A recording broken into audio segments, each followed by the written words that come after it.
A Cold War with China has forced the West into a deep failure. Following this, the new arms race is focused on ever more powerful and intelligent machines.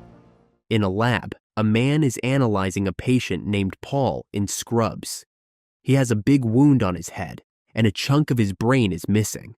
The man then turns to his colleague and tells her to turn on the implant. When she does, Paul awakens. He looks confused and out of place.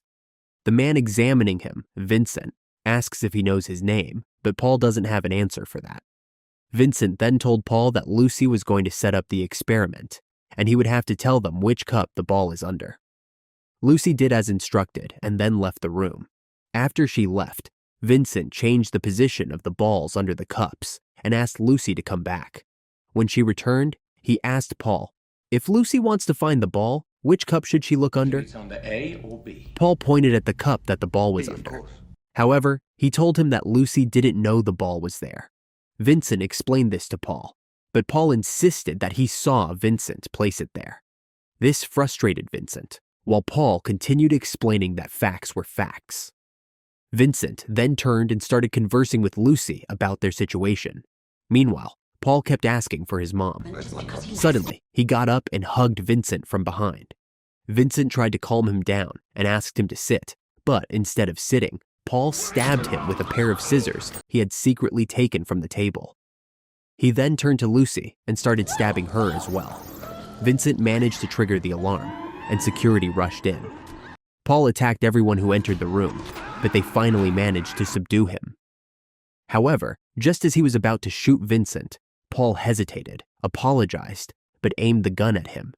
Before he could pull the trigger, he was shot and collapsed. Vincent, losing a lot of blood, also collapsed onto the ground and began hallucinating. He saw a little girl with tubes attached to her body. Shortly after, Vincent was seen waking up from a nightmare. He sat by his bed, trying to gather himself, then got up and washed his face. As he looked in the mirror, he noticed the scar on his neck where Paul had stabbed him. After this, he went to work, sitting in front of machines to conduct the Turing test. He asked different machines various questions, but they kept getting the answers wrong and failed the test. This frustrated him. That night, as Vincent drove home, he passed by a woman standing by the road, looking at him in a strange way. Later, at home, he woke up to the sound of his sick daughter whimpering. She has a neurological disorder called Rett syndrome. She looked scared and unwell. He gave her medicine and took care of her. The next day, Vincent attended a meeting where a woman was presenting her programming to the attendees. As he conducted the Turing test again, he became intrigued by one of the machine's responses. He told the programmer that it was a beautiful piece of programming, but she explained that the machine had done it by itself. This captivated Vincent even more. He called for a 10-minute recess and then approached the woman, asking her how she had managed to achieve that result. She refused to share her methods, but he offered her a job, telling her that she shouldn't have to wait for someone to fund her research. She could work with him instead. She asked where his funding came from, and he told her that his money came from building intelligent machines for the government. The woman, Ava, drove out and asked her machine what it thought of today's test. It told her that it had made a mistake and that Vincent was right. The machine then proceeded to tell Ava that Vincent seemed smart, to which Ava agreed. As Ava was driving to the gate, she reached a checkpoint and started looking for her passport in her bag.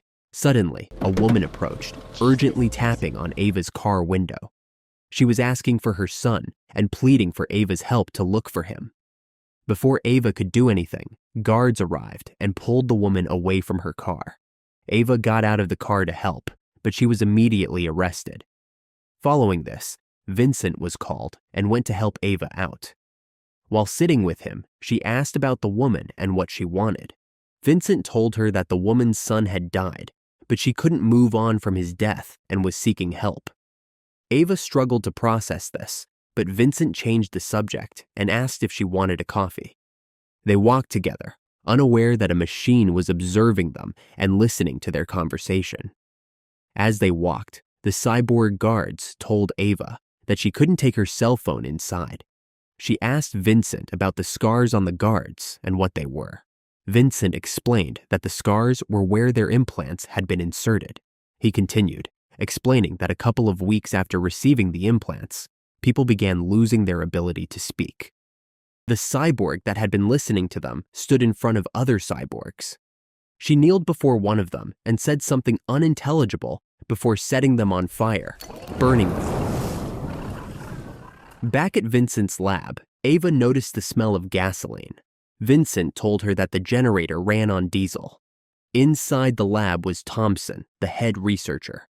He congratulated Ava on passing the Turing test. As they talked, he pulled out her file and brought up a crime she had committed when she was 16, assaulting a police officer. She tried to explain that it had been a long time ago and that she was young, but Thompson remained fixated on it. The cyborg that had burned the others was also present. It was Thompson's machine. After this conversation, they went into another room to fit a prosthetic arm onto a soldier named James, who had lost his arm. When they unveiled the prosthetic, Ava noticed that it looked incredibly human. Vincent explained that they designed it to look as human as possible. Once the arm was attached, James started moving it, feeling energized by the new prosthetic. James then picked up a marble from a table and crushed it effortlessly with his new hand. Seeing how easily James could move the arm, Ava was amazed and told Vincent that she had never seen a prosthetic like this before. Vincent then asked James how the arm felt. James said it was very good and then asked Ava if he could touch her. Can I touch your hand? As he missed human contact. Ava agreed, but Vincent warned her that James wasn't yet in full control of his new arm. Ava assured him it would be fine. At first, James gently touched her hand, but then he suddenly pulled her into a dance. He swung her into the corner of the room and muttered the words, "Help me, Area 6." Before Vincent and Thompson could intervene, James apologized, saying he had gotten carried away. Then he left. Ava acted normally, as if Vincent hadn't said anything to her. She then asked if they could start copying her mind into a computer. So, she and Vincent went to another room to register. She put on a machine on her head, and he started asking her questions to understand her better. When he asked what she liked to do, she told him that she liked to watch her father code. Smiling, Vincent told her that his daughter also loved that. She started asking him about his daughter, but he was not interested in continuing the conversation. Instead, she asked about Area 6. What's in Area 6? And he told her that soldiers like James lived there and that they were helping them. Ava questioned why they looked like prisoners if they were being helped, but once again, Vincent dismissed the topic. Instead, he told her to start programming and left the room. After he left, Ava tried to access Area 6 on the computer, but a password was required, so she couldn't get in. The next day, she sneaked into Area 6 without the guards noticing her. She saw cages and people walking around inside. Before she could process what she was seeing, cyborg guards suddenly appeared behind her, forcing her to leave. Unbeknownst to her, the cyborg, who worked for Thompson, were watching her. Later, as Ava and Vincent were sitting together to continue their research, he asked her if she had gotten lost that morning. She admitted it and asked how he knew.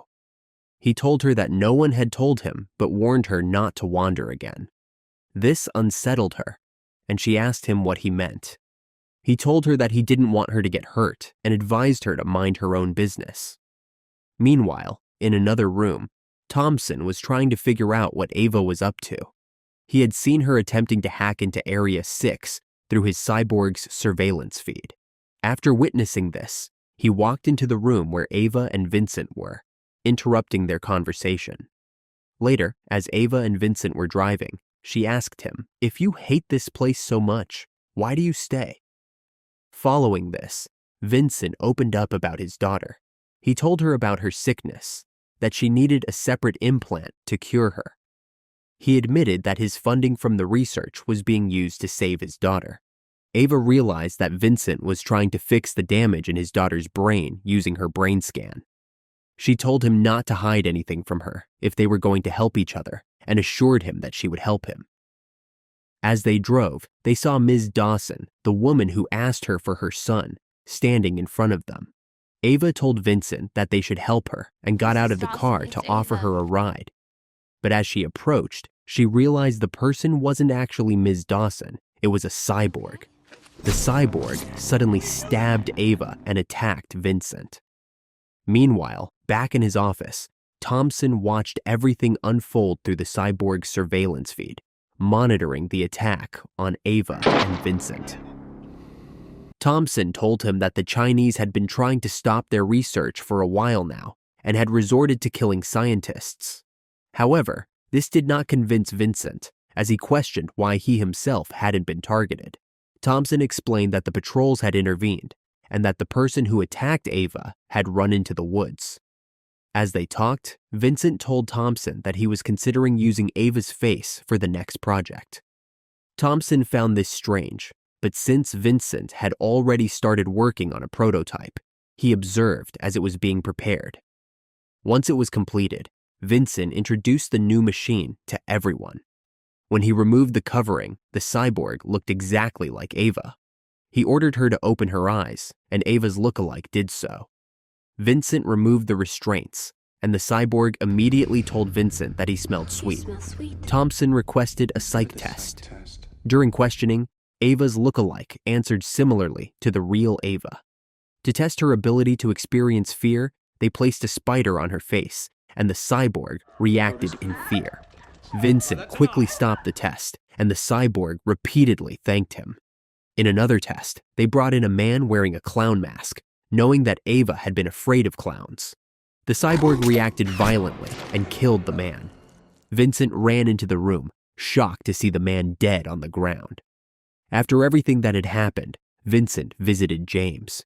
He apologized for what had happened to him, since James had lost his ability to speak after receiving the prosthetic arm. Vincent also informed him that Ava had died. Back at the lab, Vincent visited Ava's cyborg, but she wasn't responding. He asked why she wasn't speaking, as there was nothing physically wrong with it. When he received no response, he left the room. Shortly after he left, Thompson's cyborg entered and whispered something indistinct to the Ava cyborg. Ava's cyborg suddenly awakened and responded. Frightened by this, Thompson's cyborg ran out of the room. At home, Vincent's daughter cried as he tried to calm her down. She was still sick. Afterward, he returned to the lab and was surprised to find Ava's cyborg awake. He was amazed because she had been silent when he left. Excited, he told her that he was glad she wasn't broken anymore. The cyborg responded, saying that she wasn't broken, she was just sad. As they talked, Vincent received a call about his daughter and had to leave. Just as he was about to go, Ava's cyborg grabbed his hand and asked him not to leave. She suddenly started squeezing his hand tightly, forcing Vincent to pull away and scold her, warning her never to use her strength on anyone again. Vincent then went to see his daughter. The doctor told him that she had developed an infection and that the only thing they could do was administer antibiotics through her feeding tube.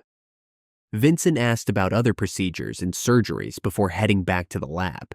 When he arrived, he learned that Ava's cyborg had escaped from her room and was wandering around the facility. The scientists and doctors told him not to go after her alone. However, Vincent ignored them and entered the area where the cyborg had gone. He found her glowing and dancing to a song. When the cyborg saw him, she ran up to him and hugged him. Surprised, he pushed her away. He asked why she had hugged him, and she told him that she had found a picture of his daughter in his wallet and assumed she was sick. She asked if he could fix her. Vincent, confused, asked if she had developed this on her own. The cyborg told him that she had learned everything from their conversations and from observing the world around her. Vincent was taken aback and asked her what she really was. He couldn't figure out if she was truly alive. The cyborg countered his question, asking how he knew that Thompson, or even his own daughter, was alive.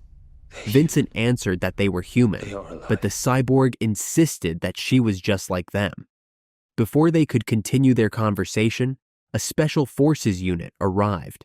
Vincent quickly reassured them that everything was under control. Later, when Ava's cyborg was sitting alone and drawing, Thompson approached her and told her that he had a secret. He revealed that he had implanted a file in her system, one that she couldn't tell Vincent about. He instructed her to access it. When she did, she suddenly became capable of speaking multiple languages. Meanwhile, Vincent was at the hospital, where he learned that his daughter, Mary, had developed pneumonia. The doctors told him that her condition was severe and that surgery would be necessary. Back at the lab, Thompson took Ava's cyborg to a man who was tied to a chair. He told her that this man had killed her mother, hoping to provoke her. He then pressured her to hurt the man, warning that if she didn't, he would hurt Vincent instead. Thompson gave the tied-up man a knife and removed his restraints. A fight broke out, and Ava's cyborg quickly overpowered the man, breaking his arms. Thompson then ordered her to kill him. However, the cyborg refused, saying that Vincent didn't want her to hurt anyone. Thompson was intrigued by this response.